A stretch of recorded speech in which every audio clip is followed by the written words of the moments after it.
If you can keep your head when all about you are losing theirs and blaming it on you.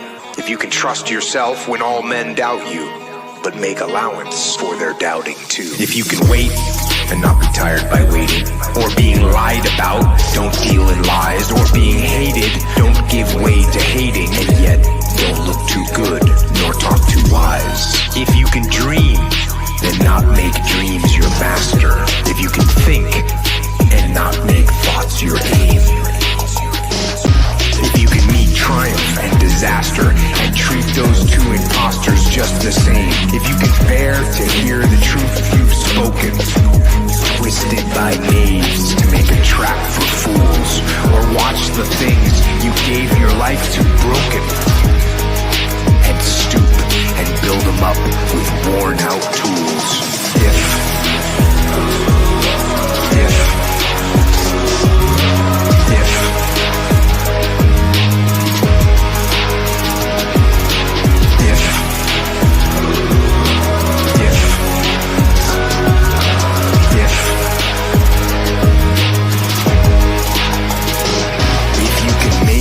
One heap of all your winnings and risk it on one turn of pitch and toss, and lose and start again at your beginnings, and never breathe a word about your loss. If you can force your heart and nerve and sinew to serve your turn long after they are gone, and so hold on when there is nothing in you except the will which says to them, hold on. Hold on.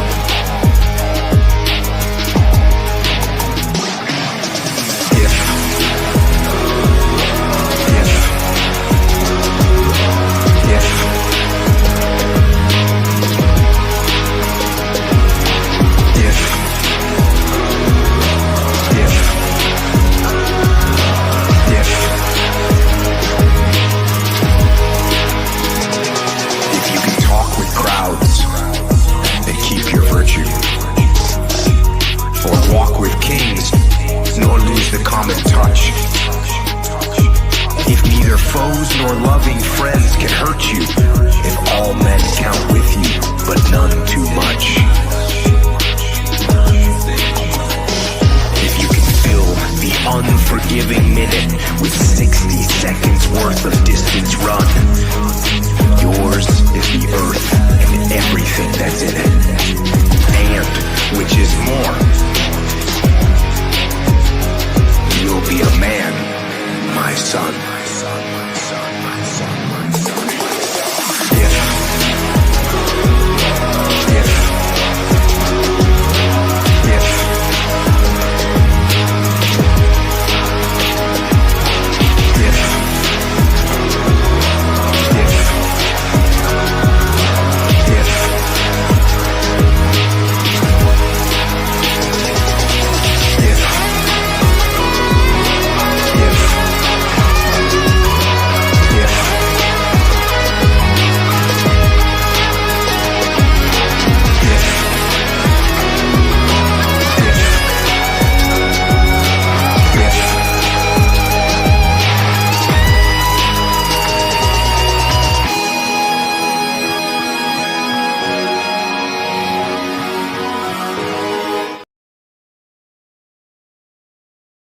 I want my baby back, baby back, baby back, baby back, baby back, baby back.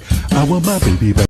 Hey yo, hey yo, hey yo, hey yo, hey yo, hey yo, hey yo, hey yo, hey yo, hey yo, hey yo, hey yo, hey yo,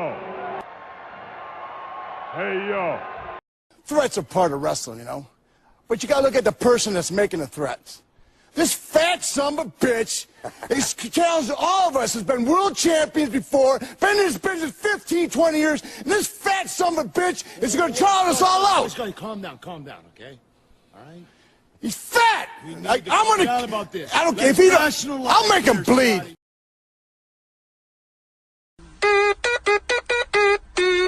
Let's go! are those guys?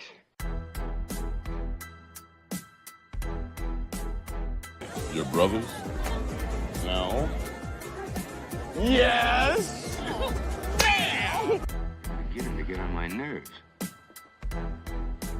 Who are those guys? I couldn't do that. Could you do that? How can they do that? Who are those guys? The fucking DIAZ brothers!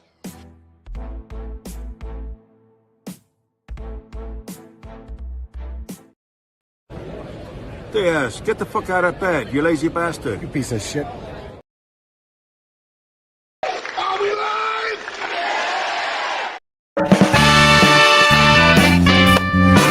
We're back, everybody. Test 1, 2.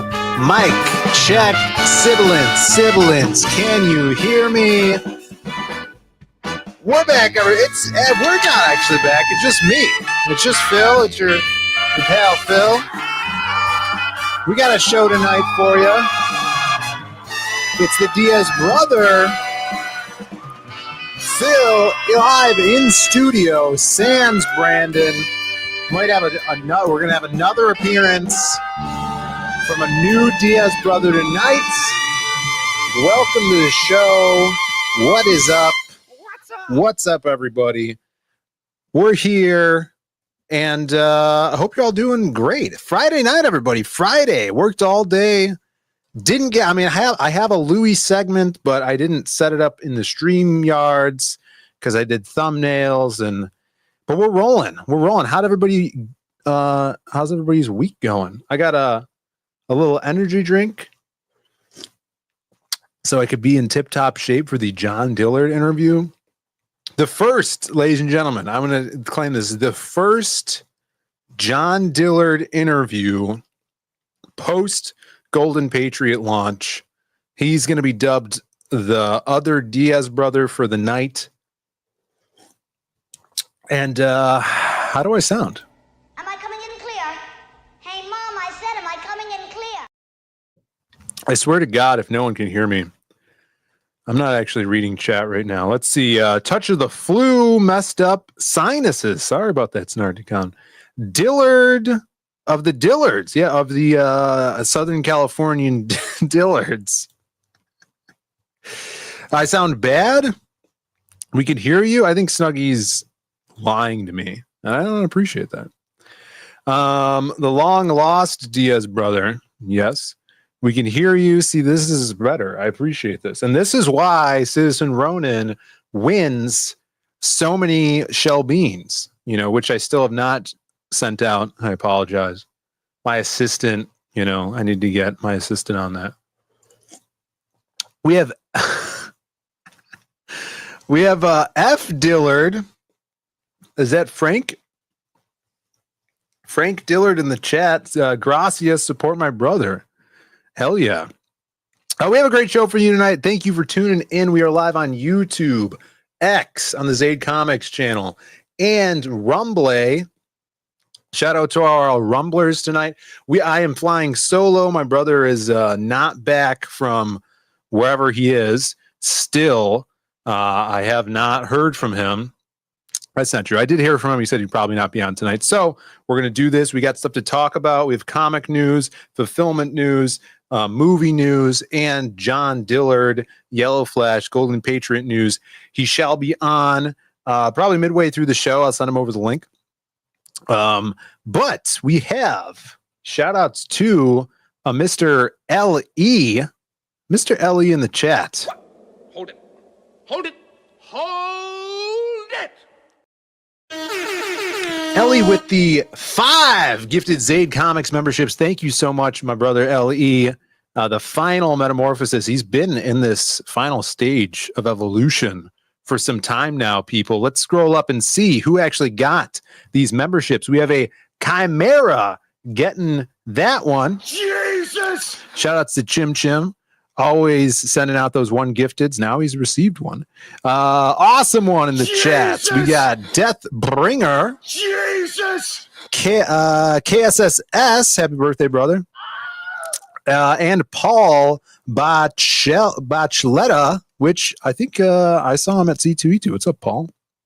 You guys now have access to the amazing emojis in the chat, like the big bean, like the he's fat. Speaking of he's fat, He's fat. he's fat. So feel free to use your beautiful emojis. Go check the membership tab for some kick-ass free comic strips that we've been making over there, like the Masquerade and a bunch of other awesome stuff.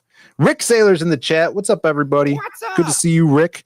Brandon's not here, but I did show him Mark's beautiful ambigulated shell bean, which you guys can't see him, but I got him right here. Pick him up by his head. The shell bean, he had this thing. Let me pull this up, because you guys aren't going to believe this. If you guys were watching Bancrofts last night, you probably saw this, but give me a second here to pull up what our amazing chat provides for us. All right. Oh my goodness. This is immaculate. Beautiful. Get a good zoom in here. I'm going to share this. Mark, one of the lucky owners of a big shell bean. And look what he did to honor its greatness. This man put shell bean on a pedestal, literally put the shell bean on a pedestal. And is that like a gold placard up there? This is what we're talking about. Beauty. That's all I have to say. Almost pedestal.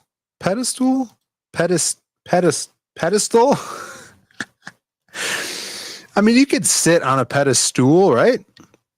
I don't know. Someone said words are hard. Look at this. This man right here, as well as the coveted banana bean. Yeah, I mean, I just appreciate, you guys appreciate what we create so much to do this, you know? Amazing. We got the best chat around. There you go. Hey, that was one time, not anymore. Snark to come. We got Jav Styler in the chat. What's up, brother? Up? Good to see you. Angela Curry. What's up? She's early this week. She is here early in the show, and alas, there was no Louie for this week. It's on my phone. I have the video. I just didn't edit it, you know. Wow. Too much time, too little work to do or something like that. Strike that, reverse it. Dale A in the chat. Good to see you, Dale A. All right. You guys know what's up. We're going to have Dillard come on to talk about his kick-ass campaign right now. The link for that is in the chat if anyone wants to post that to the Mighty Golden Patriot. We also have news about fulfillment. Lots of amazing people. Speaking of amazing chatters, amazing backers, amazing readers, lots of people posting pictures of their lots from the Psycho Slumber campaign, which is super cool. We really appreciate that. It's awesome to see these books in your hands, stuff that we've worked so hard on to get out to the printers, ship them out. We shipped out probably like 160 packages this week. So I've seen a lot of people tweeting about it. I've seen people, I know a lot of you guys in chat, some of you don't have Twitters, but you tell me that you received them. So I really appreciate that. This was an awesome haul. John's Longbox posted this up. He's never read any of our stuff, so he got everything. Just so cool to see because he's such a comic book guy. I can't wait to hear what he thinks about the stories and the characters. And I had a lot of fun talking with him on this channel and his own channel. So I'm excited to see what he thinks about the series, Kill Journal and the Lost Pages, and grabbing that Psycho Slumber. Pretty dope. So cool. So definitely make sure when you guys do get your copies, just like Aaron Calamari here, tweet them out. Tweet them out, people. Post little pictures. What's your favorite panel? You know, stuff like that. There's another one here. Dale A, who's in the chat right now, getting that Kill Journal and Psycho Slumber. Badass. Love to see it. Love it. Let's see. Mike McMahon's in the chat. What's up, Mike? Good to see you, man. Hope you're doing well. Ain't got mine yet. Snuggie. Did you get a sketch card, Snuggie? I was sorting out the sketch cards last night. So here's probably a reason why you didn't get yours. It's not shipped out yet. You either got a sketch card, which Snuggie, I feel like Snuggie gets sketch cards. He doesn't remember. Or you got a signed copy, which Doug Mankey is signing them right now. And hopefully he should be shipping them out maybe this weekend and next weekend. Or if you got a kill journal, we didn't get enough of them in. So they're still, they were shipped from Critical Blast to us. So RJ over there is shipping us more. So we could finish fulfilling the people that got kill journals and like Finch dossiers. So we're just a little delayed on that because they're not to my place yet. So those will be here next week, and we'll also internationals we'll get on it. But yeah, it also might be on its way still. Might be on its way. Do not fret. We are still at it. We are still at it. Let's see. What is this? What is this? We're getting overrun here by this guy. Vacation Brandon. Oh, it's Junior Vice President Brandon. Oh my God. How's it going? Good. Yeah, we just started. We're just talking about fulfillment and stuff like that. What's up? I saw you were showing off the big mounted bean. Yeah, that's cool. Amazing bean. I was saying how great the chat is for appreciating our creations. Yeah, they're a little too appreciative. You ask me. Yeah, they could chill out a little bit. Yeah, I would say maybe chill. What are you doing? Did you watch the season finale of The Floor? No, I haven't. Thank God. They only give me like a couple of minutes of, telephone time where I'm at. So I don't even get any like real internet or any data to watch anything, Wow. That's sad. But they do have RX bars here. So I'm eating an RX bar. Ooh, RX bars are great. Yeah, I was telling Narwhal to get in on some RX bar action last night. Yeah. That's all I ate basically at C2E2. RX bars are really good.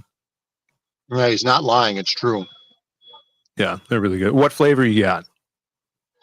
Currently, I have the chocolate one right now.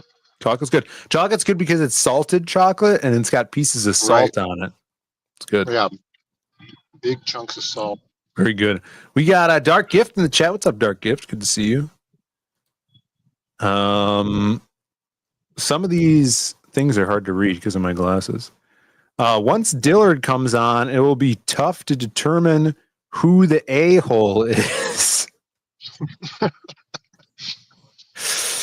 Yeah. Brandon's too good to be on camera now. I mean, I'll do it. You're not going to like it. You don't want to dox yourself. Oh, it'll be fun. Look at me. He's in a car. Is that my shirt? Hawaiian shirt. No, it's my shirt. Oh, is that the one with the guns? Yeah. I'm supposed to say these guns? Yeah, these guns. Yeah. Dude, I haven't been going to the gym. And it sucks. Still? There's no gym. Oh, you haven't been going to the gym? Yeah, I have not been going to the gym, and it sucks. So I've just been doing like push-ups and crunches and stuff. Yeah, I went to the gym and did arms on Wednesday, and I went so hard that I didn't go to the gym yesterday or today. What? That's what I tell myself. That's crazy. Were you doing like super heavy lift? Yeah, it was really good. Like extra weight? Arm day. Yeah, it was good stuff. Fun stuff. Look at this. Angela had an RX bar today. I better not have been that blueberry one. That one I find a little That one's for people who are a little fruity. You know what I mean? I mean, sometimes you're feeling a little fruity. Yeah, the blueberry one is good. All of them are I good like the with bitter milk. ones because I'm always feeling bitter. Yeah. We got Courtney in the chat. Courtney's Fellowship of Oddballs. Good to see you. It's been a while. Hope you're doing good. Brandon looking very Richard Marx like. I don't know who that is. Better than Karl Marx, you know? Better. Definitely better than Karl Marx. Oh, look like that loser. What do you mean, dead? Yeah. Yeah, he is dead. Mugen one in the chat. Yeah, Good to he's see you, man. Old dirty fatty. Phil had a hard day of jazzercising. Yeah. Whatever gets the whatever gets the heart pumping, you know? Heart pumping, Exactly. endorphins flowing. Mm-hmm. So what are you up to now? You're just sitting in a car? I am about to embark on a 4-hour drive. That sounds horrible. Oh, I did it earlier this morning. All right. It was fine. Now I'm doing it again. Brandon looked like Kramer minus the racism. Hey, just give me enough RX bars and we'll get there.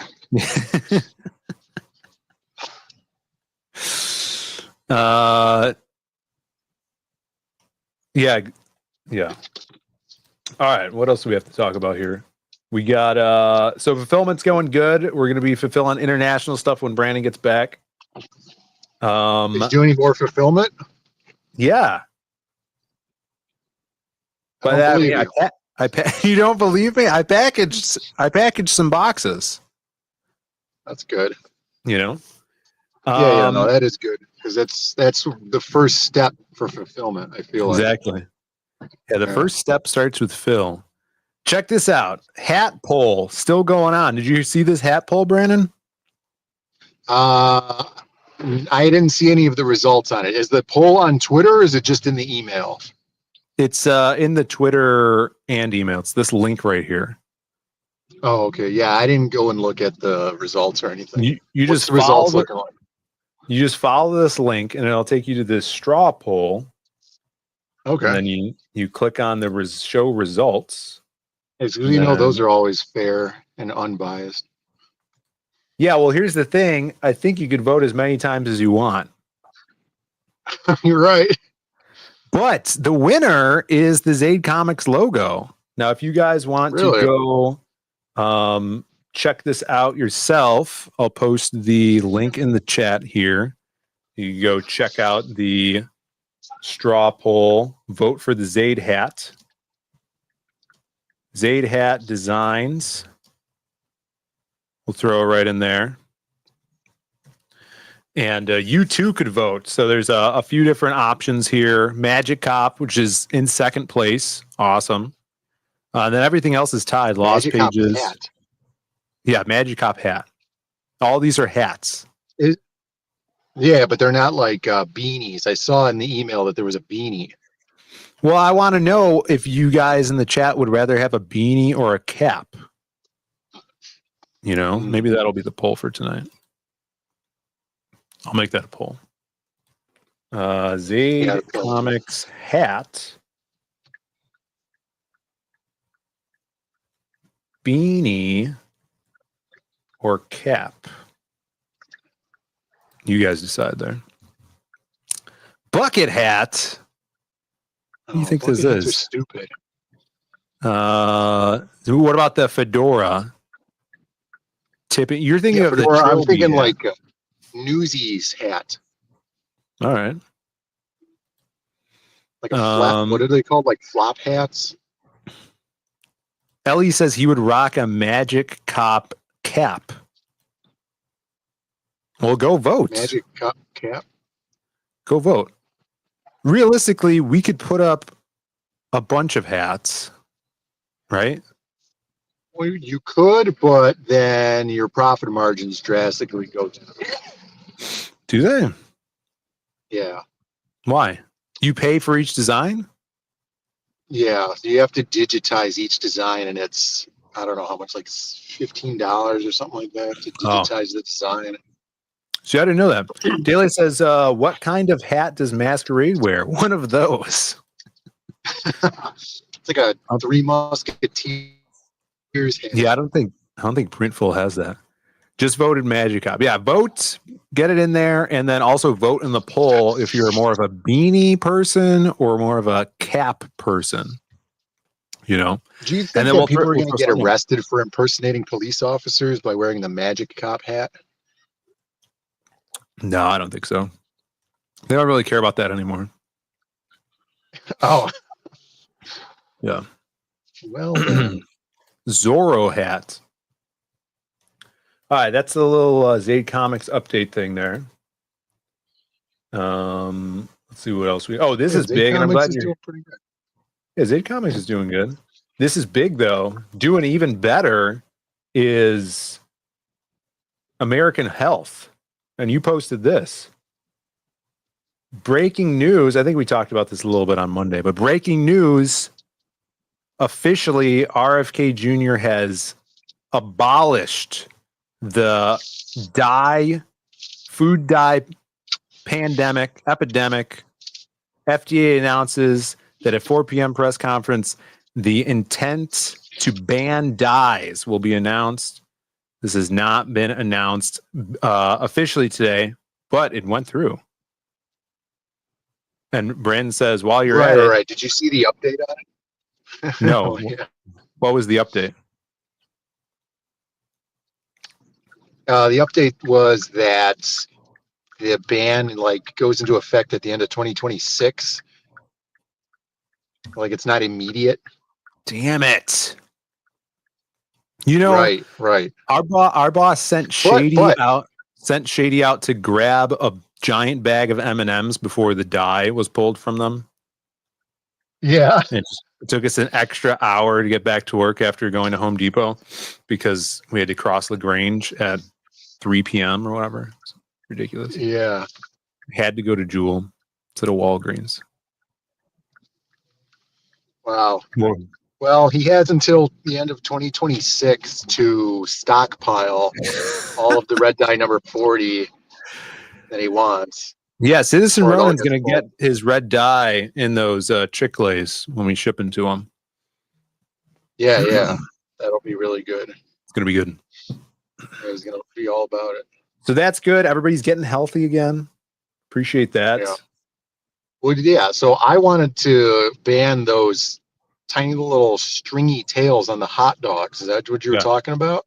Yeah. That's a real epidemic. Those are gross. You know, you go to the restaurant, you get a hot dog, and they have that little pigtail thing on the end of it. Uh-huh. You know, it's like right there on the end, a little curly cute thing. It's like a little bit of extra skin. Grosses me out. It's disgusting. I don't want it. You should ban those. Let's see what people are saying here. Citizen Ronan enjoys the red dye, says it's very delicious. Now all the Lucky Charm marshmallows will look the same. Thanks. Yeah. Are you supposed to know which one's the red balloons and the moon and the horseshoe? Do you really need to dye the food? I get it's for the kids, right? Because the kids are stupid. I get that. But do we really need to dye the food? It's not doing anything for anybody else. Apparently. Stupid kids. We got Shadowpunk in the chat. What's up, Shadowpunk? Kirby's in here. Good to see you. Restaurant serves hot dogs? Yeah. Maybe not in Japan, Kirby. A lot has changed since you've been gone from America. You know? They have these things. Yeah, we have hot dogs now. Exactly.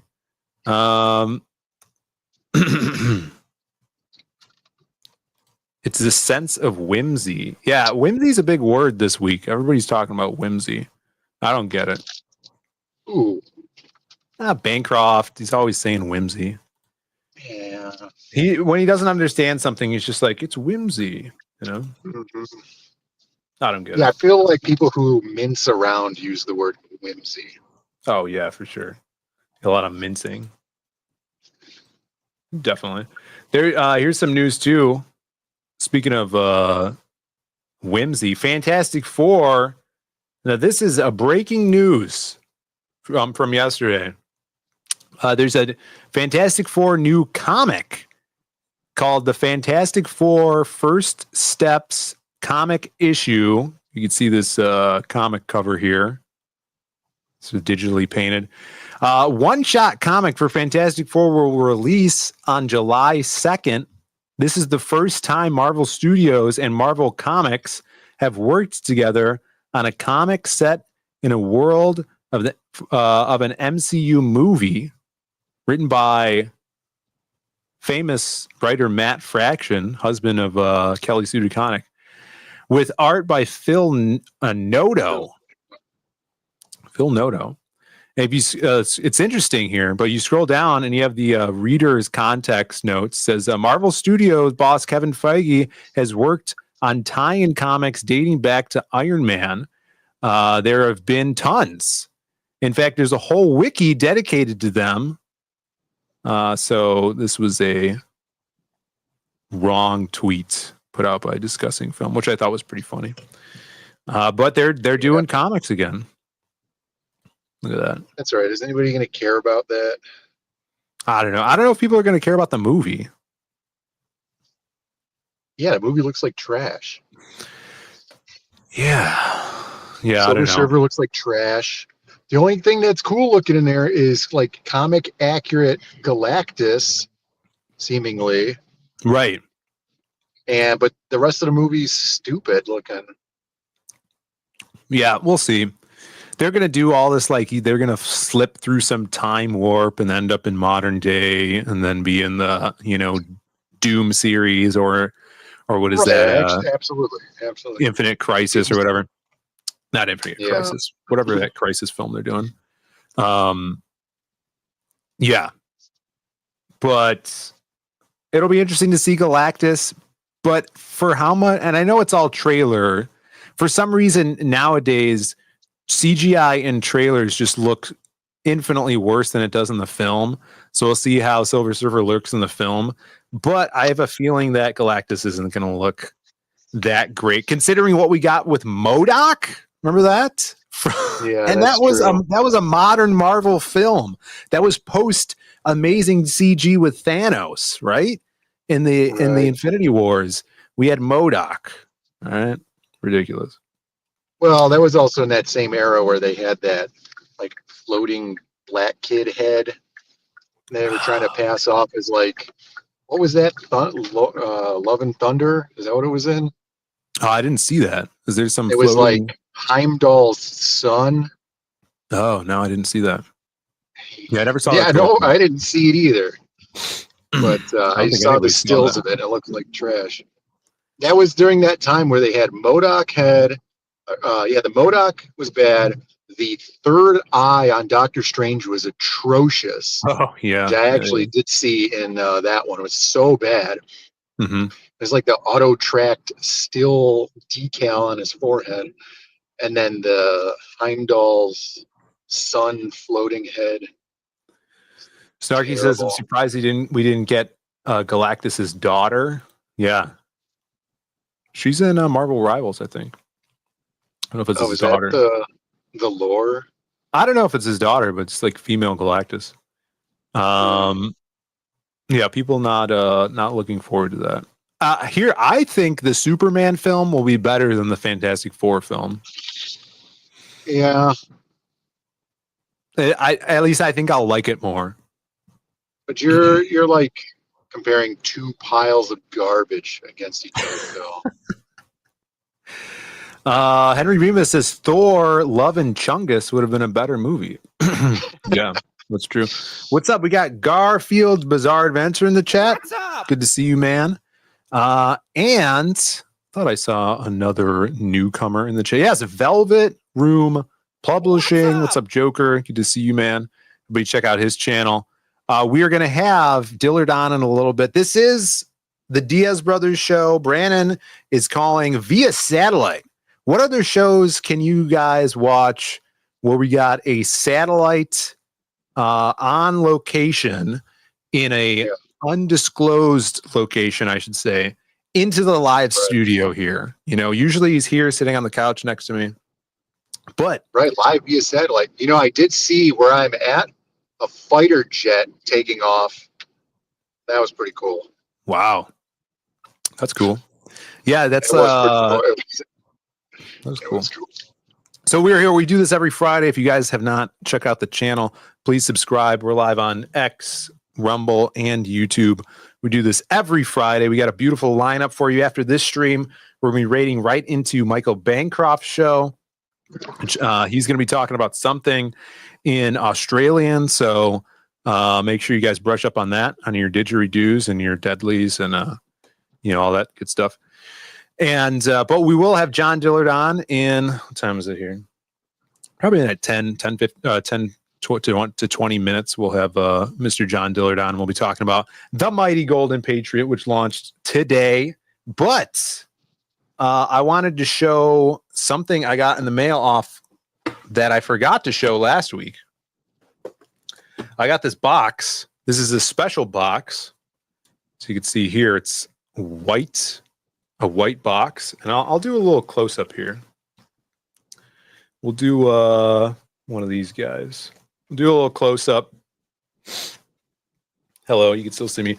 This is from Arvid Nelson, Crowfire Studios. Now, I got this book already, but he sent out some special packages to people that promoted his book. People of note. Yeah, people of note, I would say. He sent to his boys special packages to people of note, and these are special versions of the Band of the Crow, which is a really cool fantasy book that he put out. The special gold foil edition. Look at that. Look at that. Yeah, beautiful. So I wanted to shout, limited to special people. Right, but how many of them are there? Well, I got 2 of them, so I don't. So maybe only 2, but there could just be the 2. Yeah, it might be just the 2. Awesome creator. Arvid's worked at comic companies such as Dark Horse Comics, I think Image for a while. If you guys ever saw his book Rex Mundi, which he did for years, and this is one of his indie ventures. He famously did the, what was it, $5 book, $1 book. So he was giving books away for free, basically, to get people into this. If you guys love fantasy, check out Band of the Crow. I think he's launching the full book next month in a couple weeks, maybe May 5th, maybe, or May 4th. I'm not sure. Early May, he's launching. And today, he just premiered the trailer for it on his channel. It's an animated trailer. I think it premiered during the show. So watch that this weekend. Really, really awesome stuff. Shout outs to Arvid. Met him in Tampa. Really cool guy. A man of stature, He's a tall dude. Cranberry Laner says, I got that. What's up, Cranberry? He gets to go to gym when he's out of town. Yeah, he went to gym, which I appreciated. I ordered that $5 book and got like 3 different covers in the box. It was crazy. Yeah, it was insane. Henry Bemis, you are special. Arvid's being very generous to his backers. Great book. That's right. Kick ass. So I wanted to highlight that. And that's what I got last week. Let's see. Bancroft says, I say we would auction them off to the highest bidder right now. Give back to the community, to the highest bidder. We could do that. People are using eBay now, Brandon. They've discovered eBay. Yeah, it's a up and coming platform for auctions. Bancroft says there are other things besides height that denote a man's stature. All right. Yeah, but maybe width is usually thought of poorly. Yeah. He's got a big forehead. And look at this. Shanny with the Ducks. Shanny with the $50 super chat. Throwing it out there. What's up, Shani? The Duck Queen herself. She says, hockey game is in intermission. I give you this. With the Ducks. Totally insane. Jesus!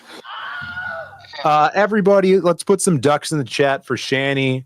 She is here. She was here, but like ships in the night with no, what's that thing when it's foggy and you got that tower thing and it lets you see with no lighthouse.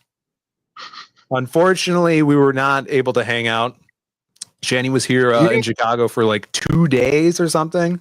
I don't know. Yeah, what's up with that? It's some Fed CIA stuff. Yeah, Chicago's not even that big. There's no way. Like, she purposely avoided you, clearly. She didn't want to wrap me up into her CIA work. That's probably that makes a lot of sense. Ducks in the chat and a big bonk for Shani, the goat right here. The duck right here.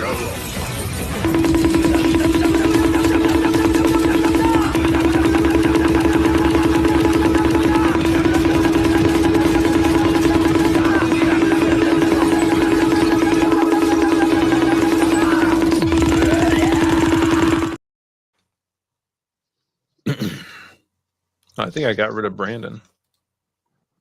Oh, I don't even have to have you on screen. You could just be like on the phone line.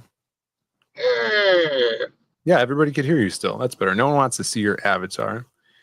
Thank you so much. That's a funny avatar, and it's very poignant when it's used and looked at the same time as the junior vice president tagline that I have put on there. Well, now I feel like you're just like calling into the show, Right. I like this. Yeah, the 7-page Muda.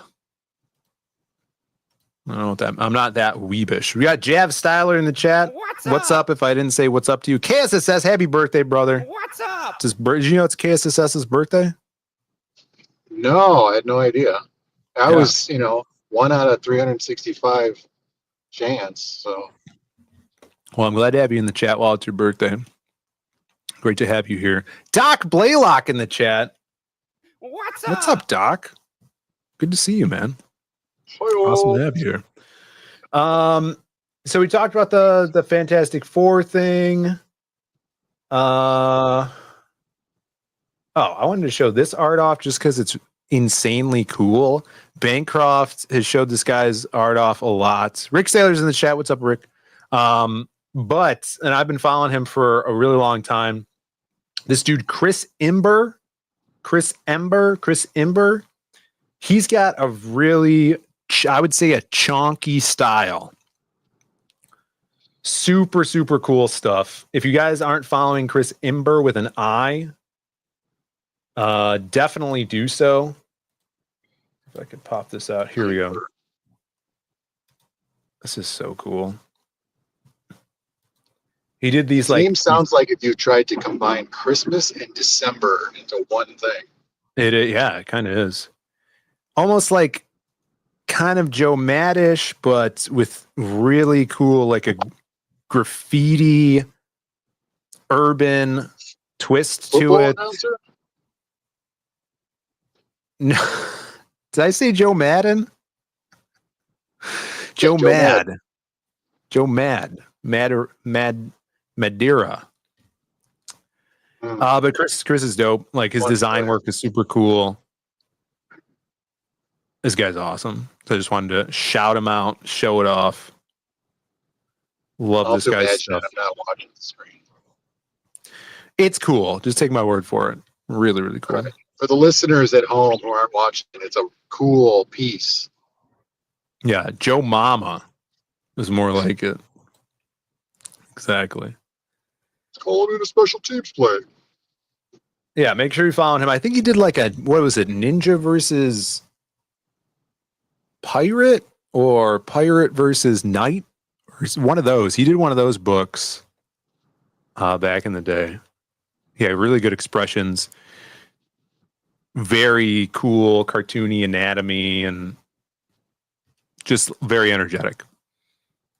Yeah, I think he's going to make these into prints, I think, for cons. I don't know if these are specific characters from anything, but I love it. Awesome. All right, let's go back to just me here. All right, I think I'm going to send the link to Mr. Dillard of the South Californian Dillards. Yeah, I hear that's you don't mess with those guys.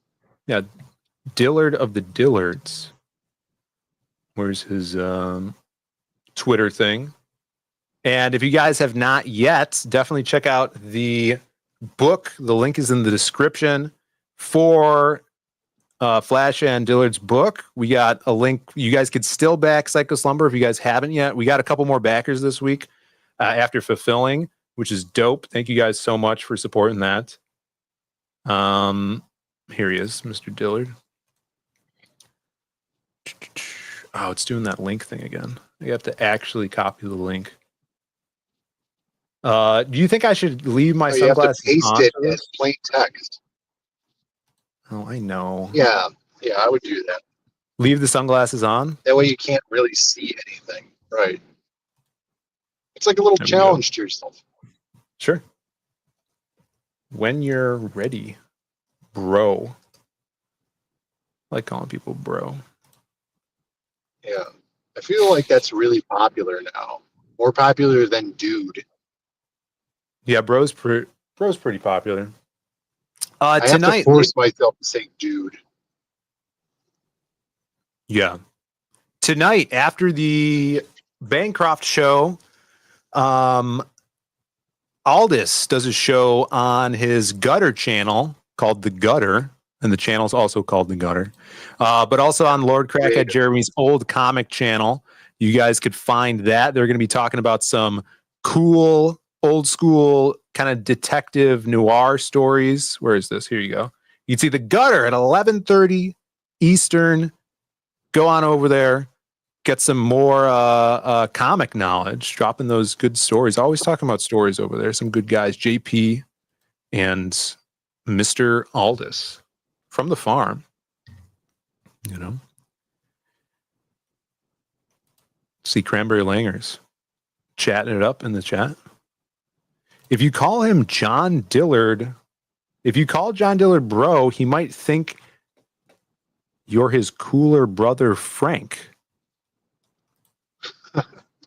Yeah, I think Frank's in the chat. That's a callback from earlier. Yeah. Cranberry Langers likes dude more than bro. All right. Yeah, dude is harder to say off the cuff, but I think it doesn't sound as gay as bro. You don't like how bro sounds? I think bro sounds really gay. I would prefer never to say it ever again. What if your girlfriend calls you bro? I don't know. It's never happened.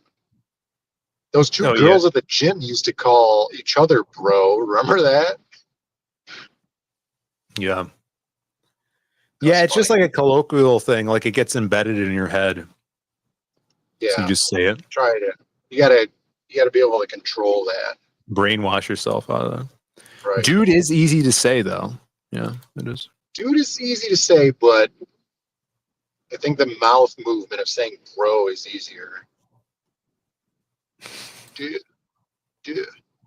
Yeah. We do have a Gambit news, guys. I'm about to make a name for myself. You know what that sound means?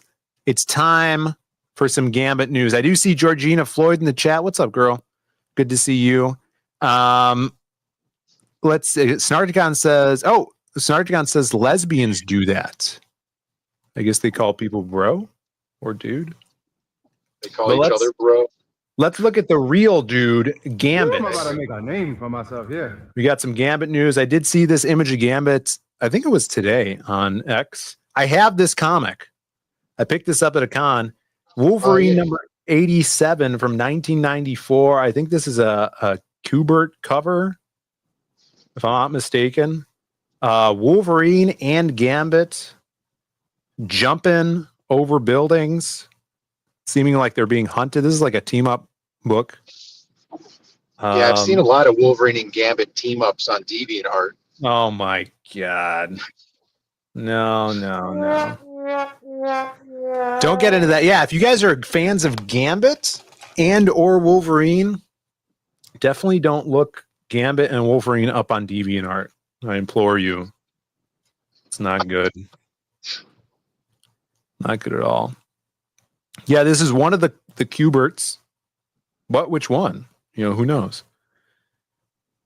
Sweet cover. One that won't stop swearing. Sweet cover. Did you see Chimera got a membership in the chat? Jim? Yeah, I saw. Proud of he him. was gifted a membership. Let's be real here. Okay? He was gifted, bestowed the membership from Overlord LE. Appreciate that. Would B. Arthur, would B. Arthur have said dude or bro? I think bro. Yeah, I feel like she was said bro also. Yeah, I could see that. So there's your Gambit image of the week, ladies and gentlemen. Everybody loves a Gambit.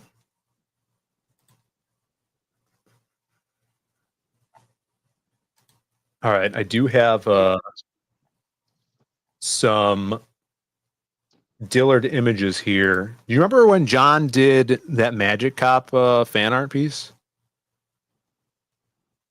Yes, but I don't remember what it looks like.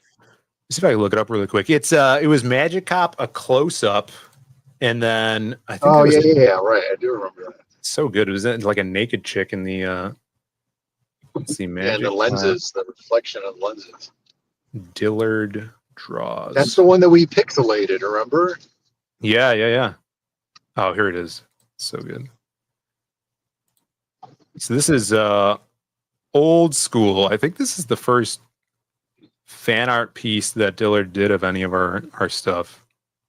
Let's see how I think this is a repost though. So 2019, September 28th, 2019. Look at that. And I think he was in the running for the fan art winner. So cool. I think colored it too, I think. Good. So dope. Yeah, and it's so cool to see John being a part of this book too, because he's been around for so long. We've known him for so long. He did this. I have another one, which I have the original actually. I bought off him. He did a jazz fan art, I think last year. Really, really cool stuff. The chest hair sells it. Exactly. Yeah, it was the 80s. That's when people had testosterone. Not anymore. Yeah, not anymore. KSSS. I'm sorry for not wishing everybody happy birthday. I'm busy actually, posting links like a mod is supposed to. I appreciate that, KSSS. You can't say happy birthday to everybody, I thought it was his birthday. It is. This is like that thing where when it's your birthday, you have to bring cake or brownies to school for everybody else, even though it's your birthday. Yeah. Everybody should be bringing him brownies because it's his birthday. Well, his birthday is every day, so. Oh, I see. It's my unbirthday today. Yeah, I figured as much.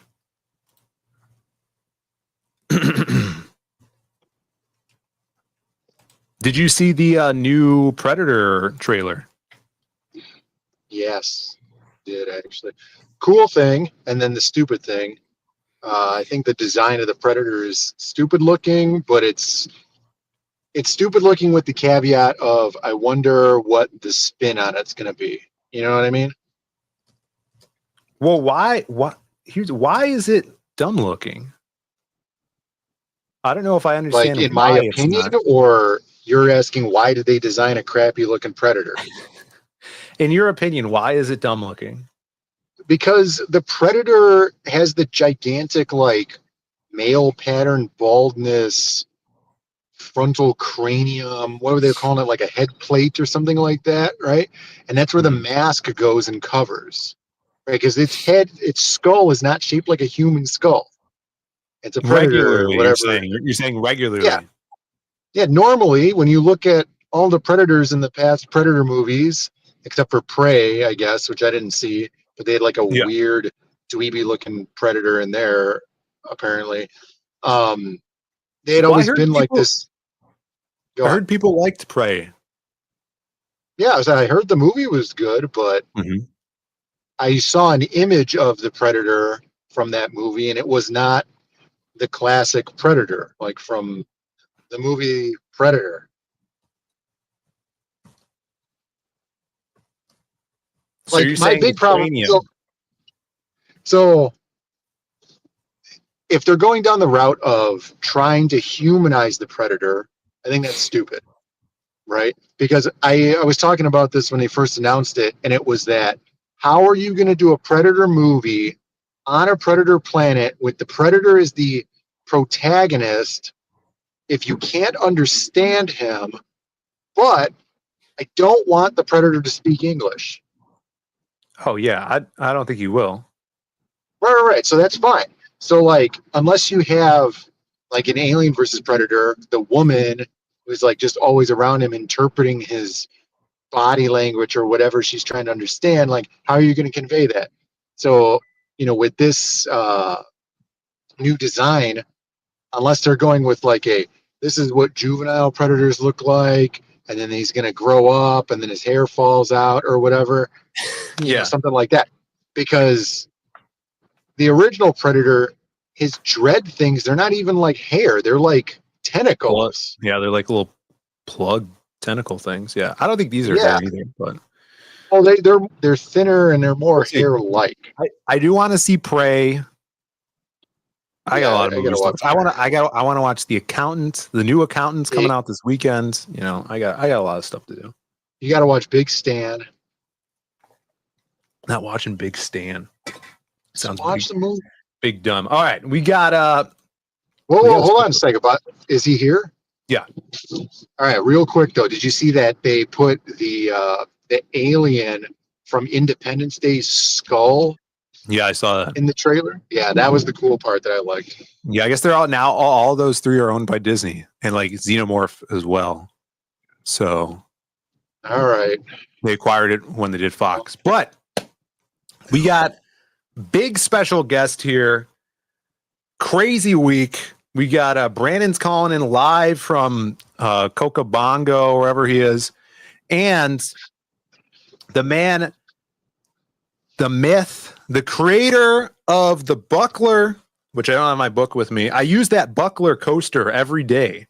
I have a coaster from the Buckler campaign. I put my drink on it every day on my desk at home. The Buckler, we got co-creator of the Mighty Golden Patriots. Let's bring down, let's see if this works. Bring down the screen in its new position. Hopefully this lines up. And we'll play the entrance music. Now, this is everybody's entrance music. He doesn't get special entrance music, but this is the entrance music that we use on the show. Not you. Oh, how are we going to do this? Now we have two of you. Here we go. There he is, Mr. John Dillard. What's up, man? What do you mean, big guess? Is that a fat joke? No, my goodness. Don't make me play it here. There we go. John, welcome to the show. Thank you so much for having me. Of course, man. Here, let me resituate myself here. Here we go. We'll go close up on me. We'll get my brother back in here. Oh, wait. Can you hear me, Brandon? Yeah, I can hear you. Oh, okay. We could actually all be here. That's good. Cool. Brandon's out of town. He couldn't be here in studio. Hi, so Brandon. He's still here in spirit and voice. I think he might be operating a heavy machinery right now. But, yeah, heavy machinery, of course. Yeah. But, dude, big day today, launch. Everybody's been talking about it for a long time now. We've been seeing the art. We've been watching the story unfold. And today's the day. How do you feel? I feel absolutely awful. I haven't slept. I've been too nervous to sleep. I saw your tweet, man. You posted that. Dude, I went to bed and then got up like 45 minutes later. I was like, oh, well, I guess I'm up for the day. Yeah. But dude, that's what you want out of a creator. You want the passion. He clearly cares about his project. Yeah. Well, I remember that feeling when we did our first Magic Cop, years ago. Like it was like being. Yeah, I haven't felt this way since the first Buckler. Right. Oh, man. Yeah. It's like it takes you back. It's like yeah, it wakes you up. For sure. It's almost like the feeling of like Christmas mornings tomorrow, but with more terror, Yeah, plenty of terror. And the thing is, like, it's not even like people are getting the books today, right? It's like, oh, what are they gonna think? It's different, Definitely. Yeah, it is.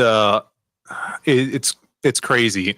Putting so much time into a project, and then now it being out there and seeing the attention it's getting, people talking about it, backing it, seeing numbers go up, and all of that too. And your situation is different than kind of like where we were when we started, where your job on it now is done. Like the book is done, it's drawn. I've actually saw a bunch of the pages a couple weeks ago, and I could say, in my opinion, every book or every page of the book that I've seen, it looks like the pages get better and better as they go as well. One of the images I should pull up here that is on the campaign page, it's kind of like the hero shot that he chose to put on the page. I think this is a transformation shot. Let me see here. That is like superhero AF. Let me get back down there. Right. Yeah. That's after that. We were talking about it for a long time. What's the big reveal shot we want to do? And we kept coming back to that really famous image of Shazam.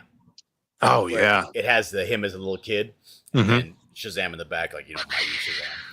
And we're like, yeah, we want to do something like that. And it took so much reworking to get, because it works in the Shazam image because it's a mighty Shazam and then a tiny little kid, right. Billy on the bottom, right? Really but he's small. a full-grown man and then another full-grown man. So it was a little hard to work out, but it came out really cool. I really liked the way it came out. Yeah, this page is what sold it for me. When I hadn't seen this colored yet. I only seen the black and white. I'm like, oh, that's dope. I mean, that's classic superhero stuff. And like you said, Captain Marvel, Shazam, it totally nailed it here. But talk a little bit about the book, and then we can get into like your art history and the styles and stuff that you dig. But I want to hear about the Mighty Golden Patriot, man. Sorry. Yeah, the book itself, I think it's going to lend itself to a lot of great stories because we're already, chewing and working on a couple of things, a couple of images for the next book. Oh, nice. And because the whole premise of it, right, is he is going after this Shadow Reich, this area of the German World War II government that's going around and collecting powerful occult objects. So we get to delve and dive into big, humongous war machines. We get to go into like the Nazi bell and the time travel stuff. We get to go into all of these like esoteric pockets. That's gonna be cool. Yeah, and so that's basically his job, right? His job he's a pilot, but he's basically been sent on this special mission. He's part of this group that's basically anti-terrorism group that's going around and trying to thwart the endeavors of the Shadow Reich and that stuff. And then by doing so, he comes across this relic of ancient power that gives him the ability to not even the playing field, but get it a little closer to being as powerful. Very cool. I feel like Brandon's all about the Nazi bell, He's done a lot of research into that. So that's how I know about it, because my brother's into that weird occult stuff, you know. Would you say that, Brandon? Yeah, it's awesome. You go into counter-rotating circles of red mercury. I have no idea what you're talking about, but you would probably know. How do you think they made the thing fly? He watches all the Ancient Aliens stuff, you know. So Yeah, well, the mercury is the only way that you're going to nothing be to able do- to get things to speed up the right amount. Right, exactly. It's counter-rotating magnetic fields, Phil. I don't know. I don't know this stuff.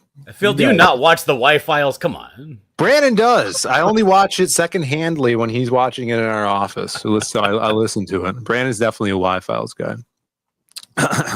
But that's awesome that you guys are incorporating this stuff, and it's great that you're already thinking about future stories, which is really cool. Because on this campaign, you guys have the main book. You also have a side book, which I heard the supplemental book is it's a little short story by the artist The Quaff. He did Yellow Flash and Literature Devil wrote the story, but Quaff illustrated it, and it's basically the story of this main character's father. Oh, cool! And it's only like $6 too on here. Yeah, it's real cheap. Yeah.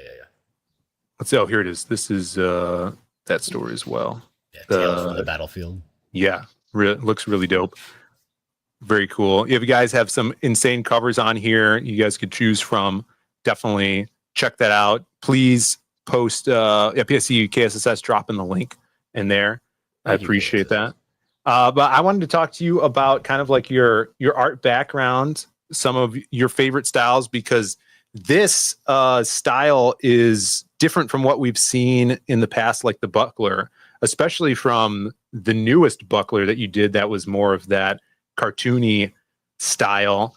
What are some of your influences on that, your Buckler series?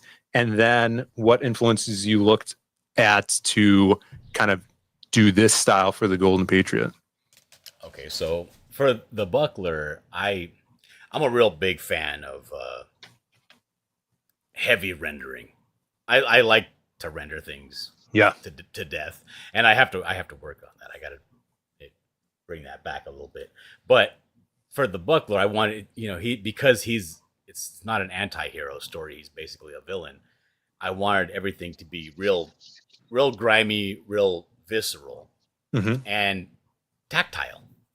Like I wanted people to look at my character, the Buckler, and I want you to look at him and think, this guy looks like he smells. Like he looks like he looks this? like yes. Like he looks like, as if you were to peel back his costume, he's probably got some funk under there. You know what I mean? Yeah, he hasn't washed that costume in a while. So because of that, I wanted to really kind of dial in on doing little pockets of things and making little tiny details in. This is the regular book, not the Canadian Tussle, but the regular Buckler book. Okay, little pockets of things, a little bit too human. Like I wanted to show hair on the knuckles. I wanted to show yellowing on the teeth. Maybe hair a little bit too long coming out of the nose. Yeah. You know what I mean? Just to kind of show that this guy is not pristine. Just little hints. It's like those old Ren and Stimpy paintings that they would have in the episode, where it's like the Bob Camp gross-ups. Yeah, gross-ups. Yeah, and so I actually did a few of those in the Canadian Tussle book, because from there when some people when they grow up and they draw. Some people draw Simpsons stuff because that's what they watch. Some people draw Dragon Ball Z. I did a little bit of that. But my favorite cartoon when I was growing up was Ren and Stimpy. So that's what I would draw. I want to draw this. And I would trace, the stuff. But I ended up falling in love, like you said, with those gross-ups by Bob Camp. And it's the image. I don't know if you guys are familiar, your audience is familiar with Ren and Stimpy, but every now and then, to really dial home a point, they would freeze frame a real big close-up of something very gross. Yeah, for sure. And that's what I was like. I wanted to do little drops of flavor of that into the Buckler, even though it's a more traditional human-looking character in the main books. I wanted to have little, like, again, like I would put the yellowing of the teeth, the knuckles, the scarification on the body, because he's a super powered being, but he's not a world breaker. If he gets stabbed in an alley, he's gonna have a scar for the rest of his life. Sure. Yeah. Yeah. And those gross ups you're talking about, it's crazy because I'm of the generation that was introduced to that when they did that in SpongeBob. They would do that. It was the same animators, yeah. Yeah, and oh, really? I didn't know that. That's awesome. But yeah, that's the where first couple of seasons of SpongeBob were real good. Wow. Great stuff. Yeah. And I grabbed this too because this is just so awesome. So good. And then I grabbed this one because this is you doing jazz from the Lost Pages, which I own this. Yeah. Badass, dude. That's so cool. So what were you looking at when you got the gig on Mighty Golden Patriots? Did you and Flash talk about a specific style that the book was going to take, and how did you mold that? In particular, he wanted the Buckler style. He wanted it to look grounded and gritty. Yeah. But we needed to introduce a little bit of flair to it. And because it's so heavily influenced by things like the Power Rangers and manga and stuff, I wanted to incorporate a lot of that in there, which is actually a lot harder than you would think. Sure. that anime stuff ain't no joke. But so I wanted to kind of go with not so much, I didn't want to go towards, Kill la Kill or anything like that type of anime. I wanted to go and lean more towards the more highly detailed stuff in like One Punch Man, Ninja Scroll, and like Berserk. Like that style of anime. So when we would have, in particular, the fight scenes, I had to go over and over again. And Kelsey Shannon was giving me some pointers about, like, if you wanted to do this with action, this needs to happen right after, and make sure to leave room for this and that sort of thing. And working through the anime style action really, I believe, made the latter part of this book really good, because it's almost, it's not a montage of action. There's sections in there where it's just like beat for beat. You can feel this gets hit, and as he's reeling from a hit this way, it gets the other way, knocked up the opposite, and it feels really brutal, which I love. I love to draw up close brutality, and more so, especially with the Buckler, psychological violence. It's just somebody being in your face and you being helpless to combat it. Yeah, and that's something I did notice, those action sequences as the book progressed. Like, they felt more something you would see reading a manga, where they have those beats and they don't rush through the action, which is really, really cool to see with a character like this. And I can't wait to see that stuff colored as well. That's going to be really cool. We got Chris Stanley in the chat. What's up? Chris says, I really like Dillard's art. No homo. There you go. A little bit of homos. Okay. That's suspicious. We don't judge here. We got Lieutenant Hughes in the chat. What's up, man? Good to see you. What's up? Says, did you appreciate Kelsey's feedback? Oh, dude, I recorded it. I watch it all the time. Yeah, because we would have an appointment, right? And we would sit there, and he's like, all right, pull up the next page. And they pull up the next page, and he's like, okay, so this is what you need to do here, and this is why. And it's about like 4 hours of that in 3 separate sessions. So I have them all record. I was like, can I record? He's like, yeah, record it. And I would just sit there and listen back to it, all the feedback. It's gold. It's golden stuff that you can't get anywhere else, Yeah, Kelsey's. I actually messaged Kelsey because I thought, I'm like, oh man, I should have Kelsey on too to talk about this. I messaged him like, he did a cover for one of these. I know, yeah. Everybody check out so Kelsey's gorgeous, dude. We'll take a look. Fully painted too. I'll pull up the image that I think. Dude, I got sent the high res file. Yeah, and he sent it in a PDF, so I had to unpack it. And yeah, but I had to go over it with a fine tooth comb, right? And it is gorgeous up close because he scanned it in at such a high resolution. It's just it's beautiful to look at. Let me see if I can pull that up here. Yeah, I tried to get him on the show today. Pretty sure was it him that posted it or Flash? Because Flash told me that he sent him Flash has the original of it. Yeah, he does. So it might be on Flash's. Super like this cool. Image. Yeah, I'm this is auctioning off this image on Katie did's auctioning it off for me on another channel. But this is so cool. This is after Dave Stevens, I believe. The creator of the Rocketeer. Yeah. Because when you look up like references for flying, mm-hmm. yeah, Dave Stevens can't be beat. He just kills it every time. Talk about a heroic looking flying character, you know?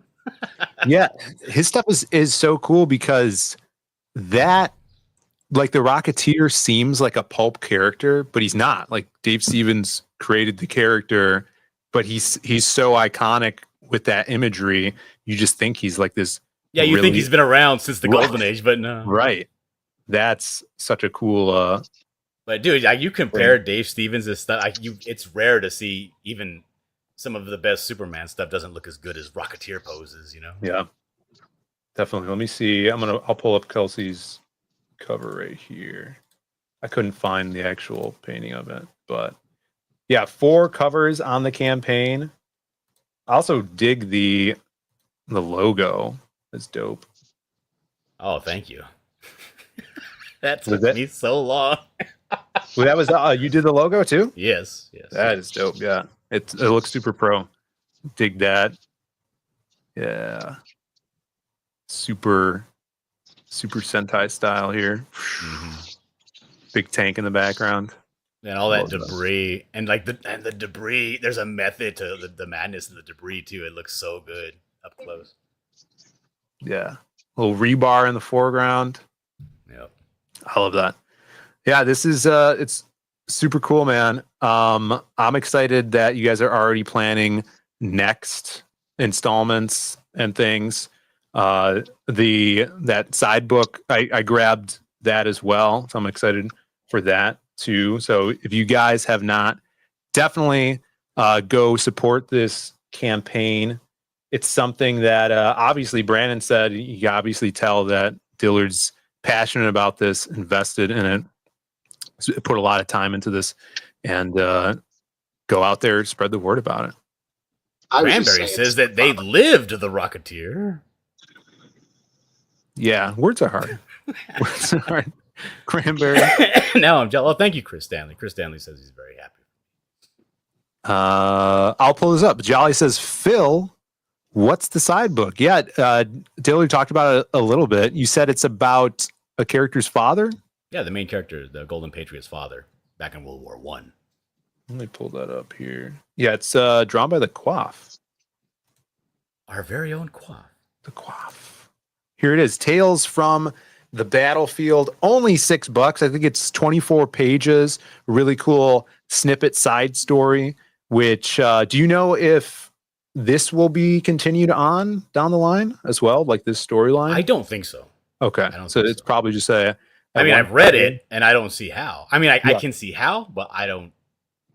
No, I don't think. I don't know. So grab this, and is this the Quaff's art on the cover as well? No. That's who is that? That guy that does that. What is his name? Let me see if I could blow it up and get he used to do books with Mandy Summers. What was his name? I don't recognize it. Because again, I didn't do any. I didn't do this book. This is Quaff's book, but I do like the cover though. It's. I don't know if anybody knows in the chat. Shout it out. It is cool. I picked that up, and a bunch of the covers. But yeah, let's see. This is Lieutenant Rick Rogers, a soldier forced back into battle after narrowly escaping death, facing an enemy wielding terrifying powers. Rogers must confront his darkest fears to fight that in a fight that can determine humanity itself. Super dope. Yeah, the the main antagonist in that side story is it's like one of those esoteric. I don't want to call it demonic, but he's definitely a magic, luck, probability, odds manipulator. Oh yeah, that's cool. Interesting. Yeah, this is I like the mishmash of things, World War II pilot stuff going on, but also like the supernatural elements and the is it Clint Holinsky? Yeah. Oh, it Clint is. Holinsky. Okay, cool. Awesome. Shouts to Clint. Yeah, and the design of the character having this Egyptian feel to it would be interesting. Do you guys I know as stories progress, sometimes characters' costumes change throughout stages of a character's and you just made a face there. So have you guys thought of will there be an evolution to the costume, or is this I'm not going to say that there will be, but there could be. There could be. Okay, yeah, cool. Because the thing is that with it's not a secret. The main bad guy in this book has a very similar power set to Golden Patriot because he has the artifact, the matching portion of that artifact. Cool. They're looking, to gain the ultimate power, but because the Golden Patriot has the other half, he can't. So it's possible that those pieces can be combined. I won't say whether or not they will be. Double Dragon style, it sounds like. That's cool. I dig it. I like the possibility. Megazords. Dude, I floated the idea of him getting really big. like an Ultraman, like a bigulation. Yes, you ever heard of that Nazi war machine, like this humongous tank, right? So we're just gonna revamp that and give it legs, like almost like a Metal Gear, right? Yeah. And then we'll have Patriot get super huge and fight him. Megazord up, man. They're like, I don't know, Dillard, that doesn't sound like a great idea. We'll think about it. Cicerone says Apache Chief. Apache Chief. Yeah, that'd be great. Cranberry has a question. Will it have any tie-in with Egyptian mythology? Any gods involved or development with that? It's interesting. Yes, there is a lot of tie-in with Egyptian mythology. Very cool. Just the way we have the lore set up, it's almost as if the land, the lands that are currently being ravaged by war are offering up help. You know what I mean? Yeah, that is cool. Like, I know what you're throwing down there. Yeah, kind of like that. So there is some tie-in with that. Now, again, a lot of that lore is kind of given in little pieces, just little tiny pieces, because we wanted to mainly focus on this main character's drive and how he reacts to things. Because the theme of this book isn't so much getting real deep into that lore. It's more of like, what does it mean to actually be heroic? So we focus mainly on just developing him in this story. But yeah, when book 2 comes out, we're going to get a little bit more deeper into the whys of why they're happening. Very, very cool. So this is running for a few months. I think it says it ends in July. The actual July, yeah. Very cool. And then, like most everything that comes out of Ripascend, Rippaverse, the books are done, so turnaround time is going to be very quick on it, which is awesome. And you're already talking about getting into stages for the next book. Where are you kind of at with that? Has anything been drawn? We're not drawn. We're still working on the script for the next one. Very cool. Yeah. All right. Yeah. How is that? Pulling for Megazord. Yeah. Right. Need that. Yeah. We do a poll in the chat for the Megazords. See, I wanted there to be an entire Golden Patriot Ginyu Force, but that's just me. Yeah. All connecting. We got all doing poses, Edwin says, congrats, Dillard. I picked up the Miller cover. That's right. There's a Mike Miller cover. And I'll pick up the second before the campaign ends. Oh, thank you, Edwin. Yeah, big support coming out from the chat here. How is working with Flash off of a script? Because you've done many books before, and a lot of the stuff you've done the pencils down. I'm sure you worked off a script for that as well. How is working off of Flash's scripts, considering that you're even more so of a collaborator than you have been on past projects with other creators? Oh yeah, it's much easier that I have a say in how things go. Because I could say, you know what, I really want this. Like, well, okay, I guess if you really want it, okay, so I can change basically it. But I like the ideas that Flash puts out. So as I'm sitting there and as I'm plotting the stuff out, I'm like, well, what would be the best way to show this? And if I just so happen to kind of, I don't know if you kind of, this happens to you when you're actually drawing the book, where you're like, I really want this to happen, and that would mean changing the next 2 pages. I can basically do that if I want to, which is great. It allows me to just the freedom that I want. Yeah. Like, for me, that's all like in scripting phase, right?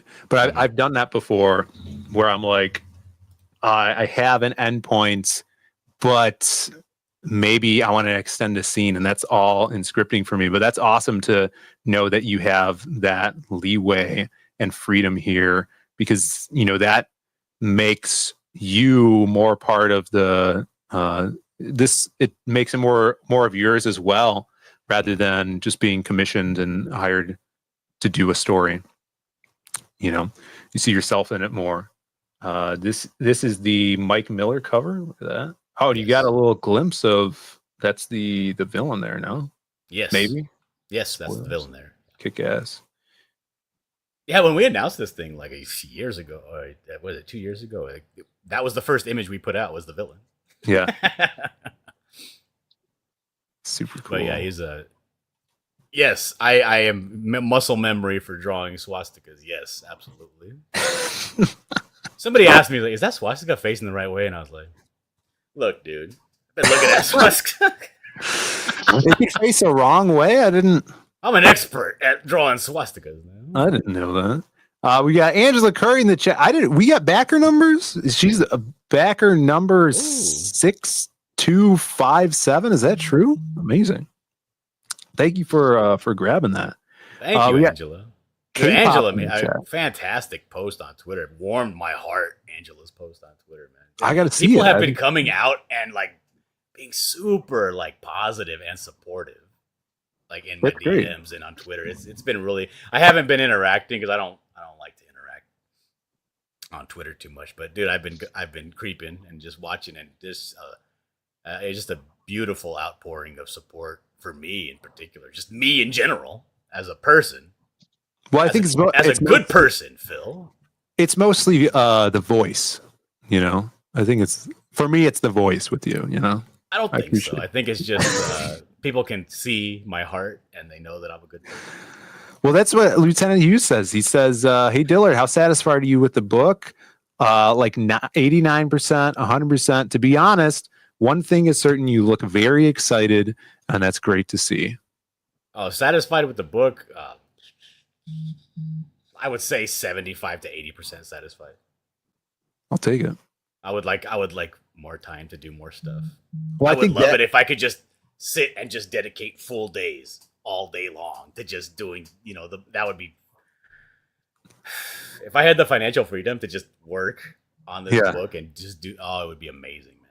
Yeah, well, I mean, we talk about this all the time on our Thursday show, The Creative Block. We talked about it a little bit last night with Bancroft. As a creator, you have to let some things go in order to finish the creation. These things they're like our babies in a sense that we're creating, and just like you may not think it's the world is going to be it's ready for the world, but it has to get out there eventually. Yeah. Or I was talking to a friend, and he was you. like, "Why do you think?" Because we were talking about video games, because my kid's really into Minecraft right now because of the movie. Yeah.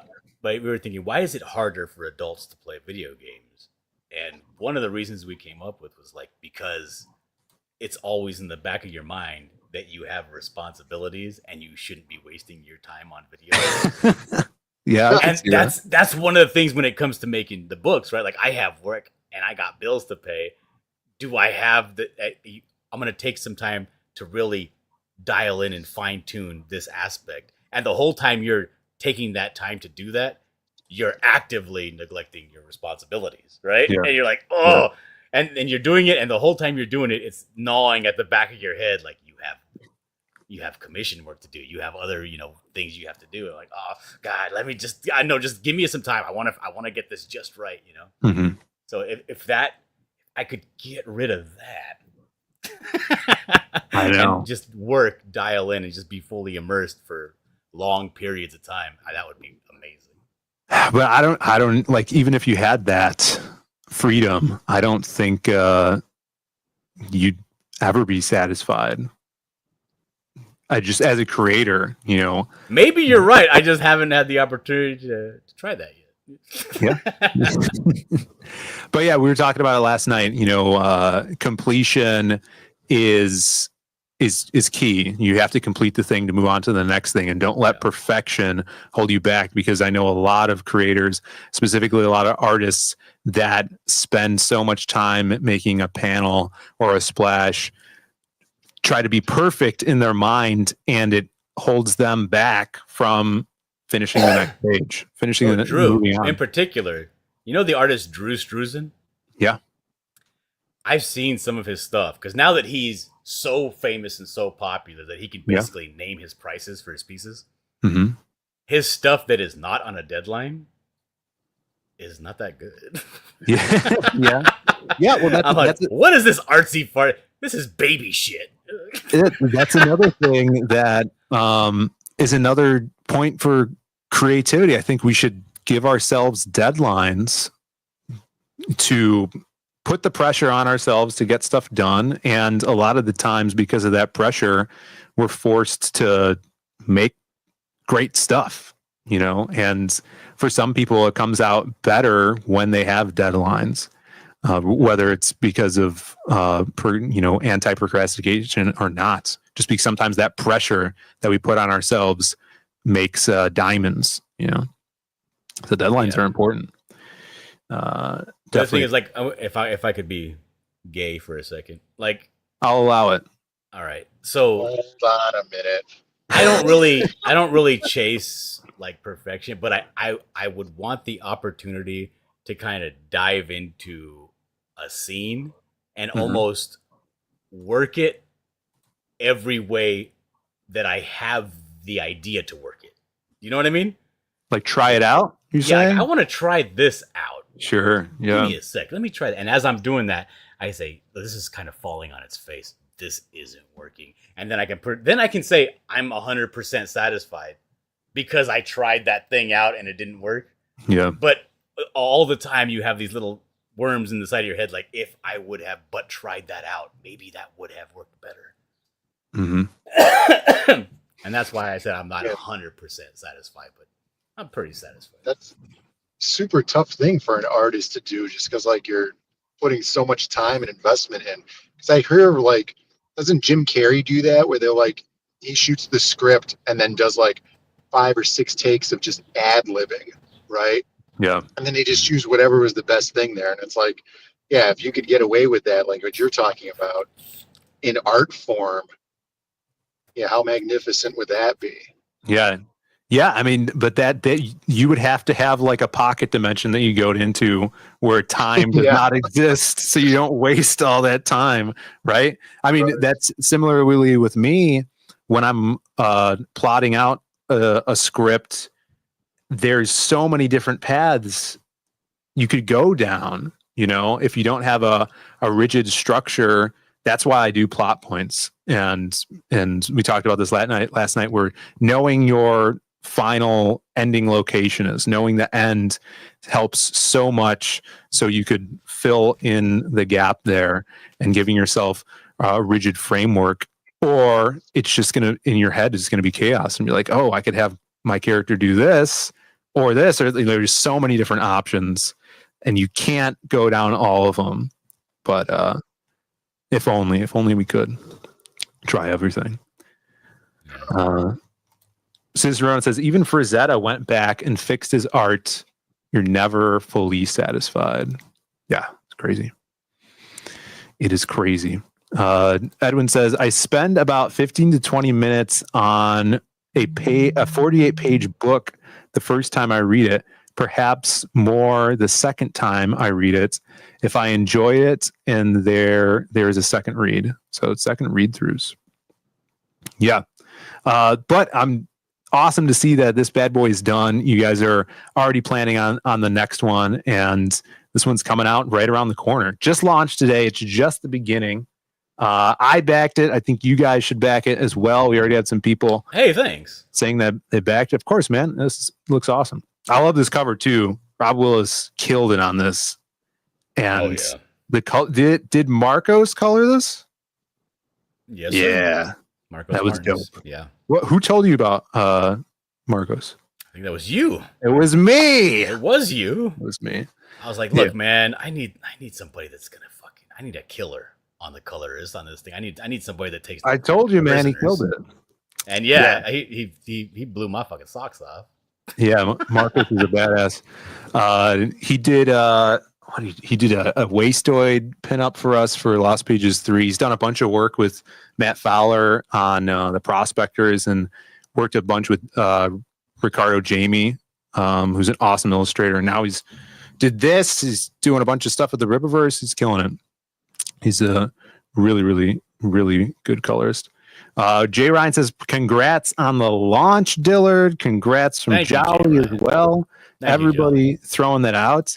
Yes, yeah. And thanks for coming on, man, to talk about this. I'm glad you gave us the exclusive, the first, even if it's not, the first live interview after the launch. It is. It's the first live interview. Yes. Yes, we did it. You have it. It's yours. Go check this out, everybody. It's going to be everywhere all weekend, all this week, and for the next few months. So I would say get in early on this. I did have a poll going in the chat. We're trying to do Zaid Comics hats, and let's see. The poll was between caps and beanies. Are you a hat guy, John? I am I combed my hair today, though. For you, I noticed. I normally wear hats. I appreciate it. Well, you know what? I better comb my hair. There we go. I don't want to be so informal to show up wearing a now, are you a cap guy or a beanie guy? I'm a cap guy. There we go. A cap Dude, guy. Beanies make me sweat right here, and then I got humongous ears. Oh, so damn. if I have a beanie, it's either this and then my lobes stick out. Okay. Or I go under the lobe, and then I'm all hot. I live in SoCal. You know, I can't be wearing a beanie covering my entire ear. I'm not a psychopath. Well, listen, this was close. The vote was 52 to 47%. Beanies out of 53 votes. Beanies won. That was close. I don't really wear hats, but we'll see. Maybe we'll make both. People are saying, when I was an over-the-road truck driver, I used to wear a toque. A what? You know, like those hats with the ear flaps that come down and go underneath here. Really? Yeah, I didn't realize that the rest of the U.S. was so fucking cold. Oh yeah, were you in the Arctic or what was going on there? Yeah, dude, I think I was in Michigan. Oh yeah. And I was at this place and we were trying to get the truck had frozen to the seal of the warehouse, and the entire ramp going down was ice. I had to be out there with a hammer breaking the ice so I can try to get some traction. I was throwing pieces of plastic pellets underneath the tires, see if I can get some traction on there. Dude, my hands were freezing. I had those trucker gloves with the missing fingers, like the ones you wear. Yeah. And I was like, how do people live like this? Like, I'm in the desert of Southern California. Dude, I was 26 years old the first time I seen snow coming out of the sky. Yeah, I was in the mountains. Cool. I said, what is this shit? It's magic. It's warming up over here though. Even though today it dropped back to like in the 50s, but yeah, this weekend I think it'll be in the 70s, so that's nice. I understand how some people can wear beanies. I can't do it. That's just where I'm from. I can't do it. Yeah, I get that. We got Oz the Great Sage, 7-month member. He says Frank Dillard told me to back Golden Patriot, and he's a backer. Yeah, you can count on that guy to give you good advice, Frank. I'm my brother, Frank. Yeah. Shout outs to F. Dillard in the chat.